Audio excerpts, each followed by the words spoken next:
राहुल एक बहुत ही इंटेलिजेंट और समझदार बच्चा था। उसके पेरेंट्स ने उसे एजुकेशन का बड़ा महत्व दिया था और उन्होंने उसे पब्लिक स्कूल में एडमिट करवा दिया। राहुल को वेरियस सब्जेक्ट में रुचि थी, बट उसे नॉलेज की गेन के लिए और बेहतर बनने के लिए एक टीचर की तलाश थी। एक दिन उसके पास एक बहुत ही फेमस ताओist गुरु का पता चला। राहुल को बहुत हैप्पी हुआ और वह इंस्टेंट टीचर के पास गया। टीचर ने राहुल की होनेस्टी और इच्छाशक्ति को देखकर उसे अपना स्टूडेंट बना लिया। टीचर ने राहुल को कहा, बेटा तू मेरा स्टूडेंट बनने के लिए रेडी है, बट यहाँ तुझे एक चैलेंज देना होगा। तू मुझसे उन 3 क्वेश्चन का आंसर देने के बाद ही मेरा स्टूडेंट बन सकेगा। राहुल ने टीचर से सवालों को पूछा और गुरु ने उसे बताया कि वे सवाल ताओist फिलोसफी एलिमेंट्स के बारे में हैं। राहुल को ये क्वेश्चन के जवाब ढूंढने के लिए आवश्यकता होगी और जब वह उनके जवाब ढूंढ लेगा तो उसकी विजडम और नॉलेज इंक्रीज हो जाएगा।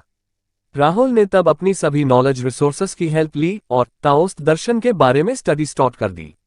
डे बाय डे उसकी विजडम और नॉलेज में इंक्रीज हुई और उसने जवाब ढूंढ लिए। एक दिन राहुल टीचर के सामने गया और उनसे पहला सवाल पूछा, गुरुजी क्या ट्रू वर्ड्स में एक्सप्लेन किया जा सकता है? टीचर ने उसे केयरफुली सुना और फिर उससे उसका जवाब दिया, बेटा ट्रू नॉलेज वर्ड्स में शो नहीं किया जा सकता, वह सीधे हार्ट से एक्सपीरियंस किया जाता है। राहुल ने इस जवाब को ध्यान से सुना और दूसरा क्वेश्चन पूछा, गुरुजी हैप्पीनेस कैसे प्राप्त किया जा सकता है? गुरु ने एक स्माइल के साथ कहा, बेटा जब हम इच्छाएं छोड़ देते हैं, अपनी ड्यूटी का पालन करते हैं और नेचर एक्सेप्ट करती है, तब हम उसे प्राप्त कर सकते हैं। राहुल फिर से गुरु के आंसर को समझ गया और लास्ट सवाल पूछा, गुरुजी कैसे अपने मन को शांत करें? गुरु ने एक एग्जाम्पल देते हुए कहा, बेटा मन को शांत करने के लिए तुम्हें अपने थॉट्स को कंट्रोल करना होगा। जब तुम थॉट्स को रोकते हो और उनसे दूरी बनाते हो तब मन शांत होगा। राहुल ने गुरु के इस जवाब को समझ लिया और उसके पैर में गिरकर श्रद्धा के साथ बोला, थैंक्स गुरुजी, आपने मेरा नॉलेज और बुद्धि बढ़ाने में मेरी मदद की है।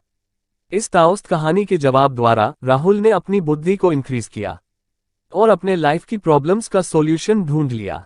वह एक ग्रेट एग्जाम्पल बन गया है जो हमें ये सिखाता है कि बुद्धि और ज्ञान का अभिवृद्धि करने के लिए हमें सत्य की खोज करनी चाहिए, आत्मसंयम को विकसित करना चाहिए और मन को शांत और नियंत्रित करना चाहिए।